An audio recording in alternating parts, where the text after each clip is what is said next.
भगवान श्री राम ने पूछा कि देवी किसके लिए रो रही हो?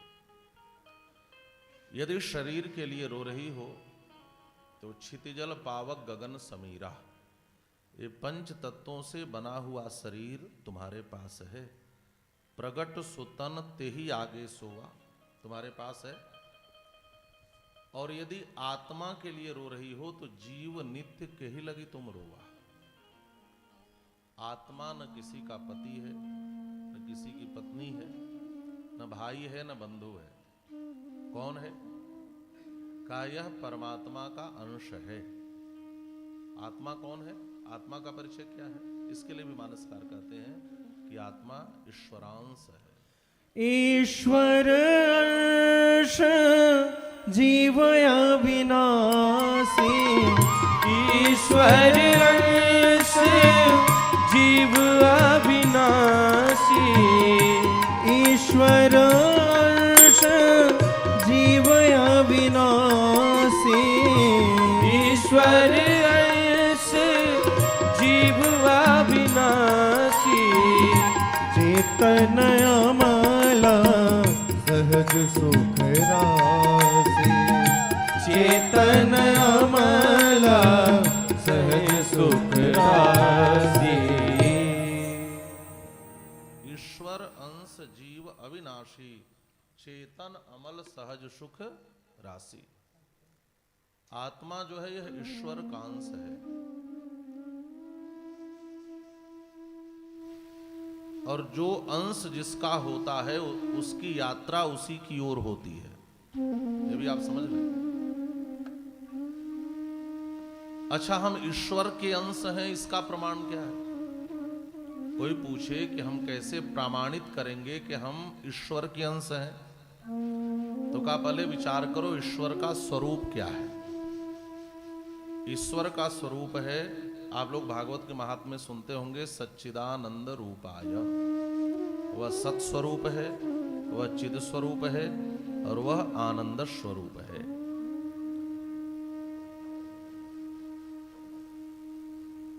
सत कहते हैं जो नष्ट न हो, सत। अच्छा, जैसे आप लोग व्यवहार में कहते हैं ना कि हम मरना नहीं चाहते, वस्तुतः हम मरने वाले नहीं हैं, लेकिन अपनी सत्ता को तीनों कालों में रखना चाहते हैं। इससे सिद्ध होता है कि आप सत स्वरूप परमात्मा के अंश हैं। चिद माने होता है चेतन। अच्छा, टेबल कुर्सी को यहां पे रख दो, 7 दिन पड़ा रहेगा। आपसे कहा जाए 7 दिन नहीं खड़े रहो तो रह पाओगे? क्यों? क्योंकि आप चेतन हैं, आप जड़ नहीं हैं। तो तीनों काल में अपनी सत्ता रखने की जो चाह है, यह चाह सिद्ध करती है कि हम सत्स्वरूप परमात्मा के अंश हैं। हम चेतन हैं, जड़ नहीं है। हां, जड़ के साथ रहते रहते, शरीर जड़ है ना, तो जड़ के साथ रहते रहते हमारे व्यवहार में भी कभी कभी जड़ता दिखती है, लेकिन वस्तुतः जो हम हैं वह जड़ नहीं है, हम चेतन हैं। तो परमात्मा भी चेतन है, चिद स्वरूप है, इसलिए हम उसके अंश हैं। और तीसरा स्वरूप क्या है ईश्वर का? आनंद स्वरूप है। और हमारा स्वरूप क्या है? अच्छा, आप लोगों को क्रोध आता है और किसी से कहो भैया 24 घंटे क्रोध में रह पाओगे? बड़ा मुश्किल है। 12 घंटे भी नहीं रह सकते, 6 घंटे भी नहीं रह सकते। लगातार क्रोध में 6 घंटे रह पाएंगे? 3 घंटे भी नहीं रह सकते। लेकिन आपसे पूछा जाए कि बताओ आनंद में कितने घंटे रह सकते हो?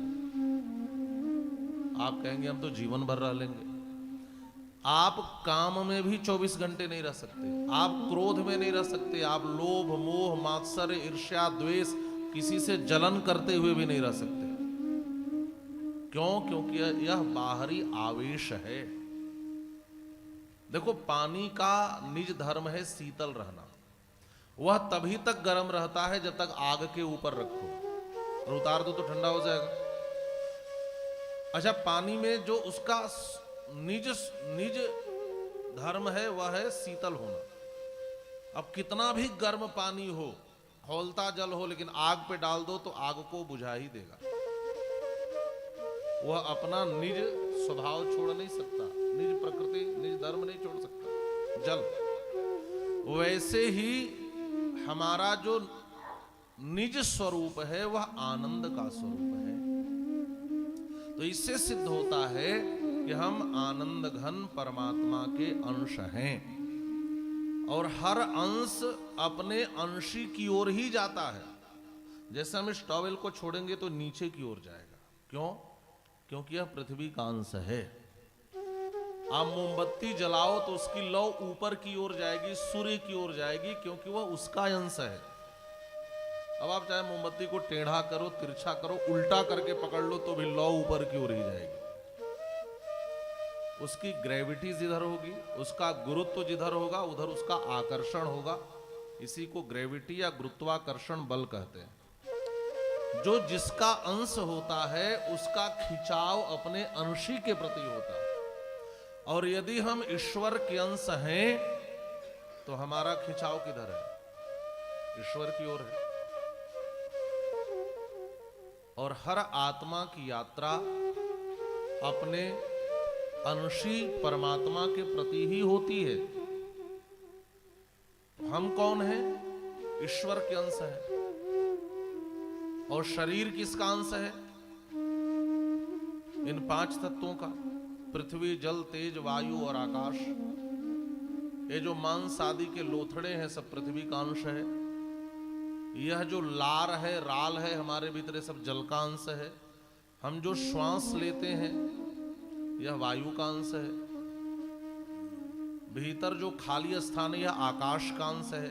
और पेट में जो जठराग्नि आदि है जिससे भोजन पचता है यह अग्नि का अंश है। ये 5 तत्वों से बना शरीर है, और यह जिसका अंश है यह उसमें मिल जाएंगे। किसी के असली स्वरूप को जानना है तो उसे नष्ट करो, ये विज्ञान भी कहता है। बर्फ को नष्ट करोगे तो पानी बन जाएगा। जितने भी दृश्यमान पदार्थ है नष्ट करो, सब मिट्टी हो जाएगा। वस्तुतः यह है सब मिट्टी। वैसे ही आत्मा परमात्मा का अंश है। हम कहते हैं यह हमारा शरीर है, इससे सिद्ध होता है हम शरीर नहीं है, ये हमारा है। लेकिन जो लोग अपने को शरीर मानते हैं यह देहात्म बुद्धि है। और भागवतकार भी कहते हैं, राजन सबसे बड़ा अज्ञान है कि मैं देह हूं, और सबसे बड़ा ज्ञान है कि मैं आत्मा हूं। पूरी भागवत का अंतिम उपदेश सुखदेव जी ने यही किया है। त्वाम तु राजन मरिष्येति पशु बुद्धिम इमाम जहि। राजन तुम मरोगे, यह पशु बुद्धि है। यही अज्ञान है कि तुम मरोगे। मृत्यु शरीर की होगी, तुम्हारी नहीं। जन्म शरीर का हुआ है तो मृत्यु शरीर की होगी। आत्मा का न जन्म होता है न आत्मा की मृत्यु होती है। भगवान कृष्ण श्रीमद् भगवद गीता में कहते हैं, न जायते म्रियते वा कदाचिन नायम भूत्वा भविता वा न भूयः। न इसका जन्म होता है न इसकी मृत्यु होती है। और आत्मा जो तत्व है ना, उसको अग्नि जला नहीं सकती, वायु सुखा नहीं सकता। यह वह तत्व है। तो लेकिन कलयुग की विडंबना क्या है? अज्ञान के कारण हम लोग अपने को शरीर मानते हैं, आत्मा नहीं मानते। यही बात यहां कही जा रही है। देहात्म दृष्टयो मूढ़ाः। हम उनको यहां मूर्ख कहा, जो लोग अपने को शरीर मानते हैं। और नास्तिकाः पशुबुद्धयः। हम नास्तिक हो गए, हम वेद को नहीं मानते और हमारी बुद्धि पशु बुद्धि हो गई। पशु बुद्धि का एक अर्थ तो है अज्ञानता में जीना, और दूसरा अर्थ क्या है? दूसरा अर्थ यह है, अच्छा पशुओं को खूंटे से छोड़ दो तो किधर भागते हैं? जिधर खाने को मिले उधर ही दौड़ते हैं। और जिसके जीवन का उद्देश्य बस केवल खाना हो, जहां थोड़ी सी फुर्सत मिले बस वो खाने पे टूट पड़े, यह भी एक पशु बुद्धि है। एक हमारे अयोध्या के महात्मा थे, एक डॉक्टर के पास गए तो डॉक्टर ने कहा सुनो थोड़ा थोड़ा खाया करो और दिन भर थोड़ा थोड़ा कुछ खाया करो। किसी समस्या का निदान बता रहे थे तो महात्मा ने कहा कि भगवान ने हमें मनुष्य बनाया और आप हमें बकरी बनाना चाहते हैं कि दिन भर हम थोड़ा थोड़ा कुछ चबाते रहें। ये दिन भर जो खाने की वृत्ति है यह पशु बुद्धया, यही पशु बुद्धि है। और मातृ पितृ कृतद्वेषाः, कलयुग की एक बड़ी समस्या यह भी होगी कि पुत्र भी माता पिता से द्वेष करेंगे। ये बहुत बड़ी विडंबना है। जो मां 9 महीने अपने कुक्ष में धारण करती है, जो जीवन देती है, जिसके बिना जीवन भी न मिलता, जिस माता पिता ने यह जीवन दिया है हम उससे भी द्वेष करते हैं। ये कलयुग का एक बड़ा दोष है। स्त्री देवाह काम किंकराः, हम इतने काम के दास हो जाते हैं कि जहां काम दिखे हम उसी को सर्वस्व मान लेते हैं। धर्म हमारे जीवन से नष्ट हो जाता है। सबके लिए कहा गया, यहां पर हर वर्ण की बात की गई। विप्राह लोभग्रस्ताः, जो ब्राह्मण होंगे लोभी दिख रहे हैं। वेद विक्रय जीविनः, वेद को बेचने लगेंगे। धनार्जनार्थ मभ्यस्तः विद्या मद विमोहिता। इस यहां पर जितनी बातें कही गई हर वर्ण के लिए, इसका तात्पर्य यह है कि अपने स्वधर्म को छोड़कर जो पर धर्म में निरत हो जाए, यह कलयुग का बड़ा दोष है। हमारा जो स्वधर्म है हम उसका त्याग कर देंगे और पर धर्म को ग्रहण कर लेंगे। स्वधर्म रहिता मूढ़ाः शंकराः क्रूर बुद्धयः। संकर का अर्थ है यहां पर संतान से वर्ण संकर। जहां पर वर्ण शंकरे देखा जाएगा, क्रूर बुद्धि वाले हो जाएंगे। थोड़ा धन पद पैसा प्रतिष्ठा मिल जाए तो हम महाभिमानी हो जाते हैं। पुरुष और स्त्री दोनों धर्म से विमुख हो जाएंगे। स्त्रियश्च प्रायसो भ्रष्टा भर्तृवक ज्ञानकारिकाः स्वसुरद्रोह कारिण्यो निर्भया मलिनाशनाः। ये सारी बातें यहां बताई गई। एक बात और कही गई कि तनया मातृपित्रोश्च भक्तिहीना दुराशयाः। पुत्र तो मातृपितृ भक्तिहीन हो ही जाएंगे। और अविद्या पाठका नित्यम रोगग्रसित देहकाः, अविद्या पाठक होंगे। अविद्या पाठक का मतलब है विद्या उसे कहते हैं जो मुक्ति दिलाए। सा विद्या या विमुक्तये, विद्या वह है जो मुक्ति दिलाए और अविद्या वह है जो बंधन में कारण बने। हमने घटना सुनी, आपने सुनी होगी। 4 विद्वान एक नौका पे समुद्र में यात्रा करने गए और सब अलग अलग विषय के विद्वान थे। कोई फिजिक्स का था, कोई बायो का था, कोई मैथ का था, सब अलग अलग, कोई फिलॉसफी का था। तो उस नाव चलाने वाले से लोग अपना अपना ज्ञान झाड़ रहे थे। एक ने पूछा कि अरे नाव वाले बताओ V-U/T क्या है। उसने कहा कि साहब मैं तो नाव चलाता हूं, मैंने फिजिक्स कहाँ पढ़ी है कि मैं बताऊं किसका सूत्र है। कहा जिसने फिजिक्स नहीं पढ़ा उसका 25% जीवन बेकार है। और मैथमेटिक्स वाले ने कहा कि बताओ कुछ अलजबरा, कुछ मेंसुरेशन, कुछ ट्रिकोनमेट्री कुछ पढ़े हो। उसने कहा मैं तो नाव चलाने वाला, मैं कहां से पढ़ूंगा। कहा जिसने मैथ नहीं पढ़ा उसका 50% जीवन बेकार है। ऐसे ही बायो वाले ने भी पूछा, यदि नहीं पढ़े बायोलॉजी तो तुम्हारा 75% जीवन बेकार है। अब इन लोगों की बातों में उलझा था, तब तक एक तेज तूफान उठा। उसने घबराकर पूछा, बाबूजी एक बात बताओ, आप लोगों में से किसी को तैरना आता है? सबने कहा नहीं, हम लोगों ने तो सब कुछ पढ़ा लिखा, तैरने नहीं पता। तो कहा जिसे तैरना नहीं आता समझ लो आज उसका 100% जीवन बेकार है। और फिर तूफान में नाव डूब गई। वो तो बाहर निकल गया लेकिन सारे डूब गए। ये मैं भी सुनता था, इसका अर्थ बाद में समझ में आया कि देखो संसार में वह ज्ञान जरूर रखना जो इस सागर से पार उतार दे। संसार एक समुद्र की तरह है और हम जिन विद्याओं को, जिन ज्ञान को अर्जित कर रहे हैं, वह ज्ञान हमें भवसागर से पार लगाने वाला नहीं है। ठीक है, संसार में जीने के लिए इन ज्ञानों की आवश्यकता है, संसार में जीने के लिए धन की आवश्यकता है, धनार्जन के लिए विद्याएं पढ़ो, लेकिन असली विद्या क्या है? कहा जो सा विद्या या विमुक्तये, विद्या वह है जो हमें मुक्ति दिलाए, जो मुक्त करे वह विद्या। सब कुछ का ज्ञान हो और जिसको जानना चाहिए उसको जानो ही नहीं। गोस्वामी तुलसीदास जी ने लिखा है, काम से रूप प्रताप दिनेश सो सोम से सील गणेश से माने, हरिचंद से सांचे बड़े विधि से मघवा से महीप विषय सुख साने, सुख से मुनि सारद से वक्ता चिरजीवन लोमश ते अधिकाने, ऐसो भयो तो कहा तुलसी जो पे राजीव लोचन राम न जाने। कामदेव से ज्यादा सुंदर आप दिखने लगो, सूर्य से बड़ा प्रताप आपका हो जाए, गणेश जी से आगे आपकी ही पूजा होने लगे, सुखदेव जी से बड़े मुनि आप हो जाएं, भगवती शारदा से बड़े प्रवक्ता आप हो जाएं, ऋषि लोमस से अधिक आपकी आयु हो जाए, सब कुछ कहा, इंद्र से बड़े राजा हो जाएं, ब्रह्मा से बड़े आप ही कहलाएं, सब कुछ हो जाए, लेकिन ये सब होना व्यर्थ है यदि आपने ईश्वर को नहीं जाना तो, भगवान को नहीं जाना तो। विद्या वह है जो हमें मुक्ति दिलाए, सा विद्या या विमुक्तये। तो इन ऋषियों की जो चिंता है, अविद्या पाठकाः, इस कलयुग में लोग अविद्या पाठक हो जाएंगे, और रोगग्रसित देह काः। ईमानदारी की बात तो यह है, कोई आज ऐसा नहीं कह सकता कि मेरे शरीर में कोई रोग नहीं है।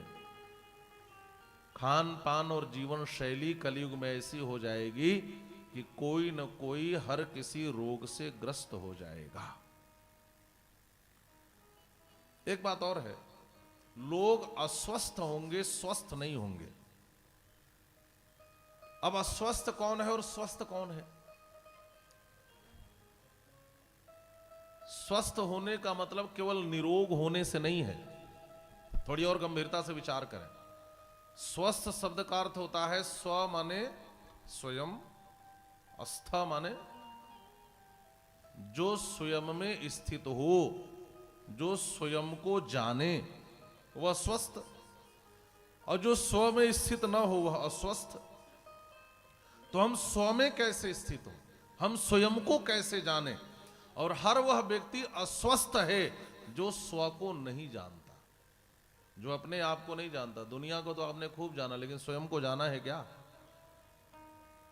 आप कौन है आपने कभी विचार किया है क्या?